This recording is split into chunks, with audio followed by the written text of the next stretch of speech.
Tapi tiba-tiba begitu dapet spotlight yang gede dari yang podcast Om Deddy, terus tiba-tiba punya Hitam Putih, abis itu punya program sendiri di The Sultan, terus ada The Cafe, terus kayak, wih gila, kerjaan gue banyak gitu. Apalagi kayak dulu ada program yang guanya nggak ngapa-ngapain, The Cafe tuh gue bingung banget nggak ngapa-ngapain kan, karena ketemunya sama Andre Sule, Raffi sama Vicky, sama gua di situ. Nah guanya udah kagak bakal nyambung tuh, Vicky sama Raffi punya bercandaan sendiri, terus Andre sama Kang Soleh juga punya bercandaan sendiri. Jadi gua kayak nggak masuk gitu. Terus gua sempat kepikiran nih gua ngapain ya di sini ya. Gua masih nggak sih di industri ini? Terus kayak di The Sultan juga gua ngerasa kayak begitu gitu.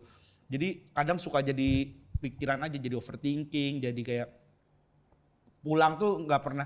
Pulang nih dulu kan masih nyetir sendiri ya. Pulang tuh nggak tahu lewat mana, tiba-tiba sampai rumah gitu. Nggak tahu apa yang gue temuin di jalan tuh gue nggak tahu. Oh, kayak Gue sampai lupa tadi autopilot tuh. aja Iya, gitu. Gitu-gitu. Jadi Lu nyetir sendiri padahal. nyetir sendiri padahal nggak tahu lewat mana, nggak tahu pokoknya tadi macet nggak ya tadi ini. Jadi kalau ditanya tadi macet nggak?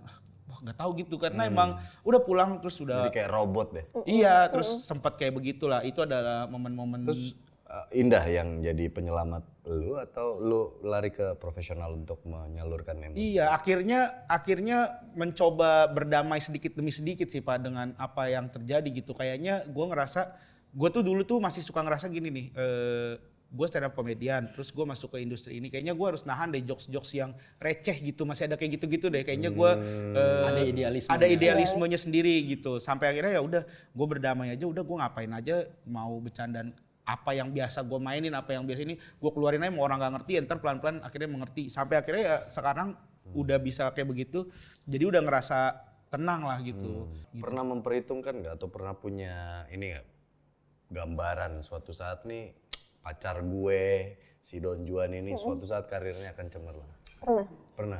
Soalnya dia emang gigih banget orangnya. Kalau apa ya, kalau mau lagi ngusahain sesuatu itu tuh bener-bener kayak 1000%-nya tuh dikeluarin semua. Jadi aku nggak kaget sih, maksudnya dia sekarang jadi dia yang sekarang ya emang karena usahanya, karena kerja kerasnya gitu. Jadi pelawak yang kawakan plus sekarang punya karya baru, GJLS The Movie. Iya. Kan keluar Keren. The Movie.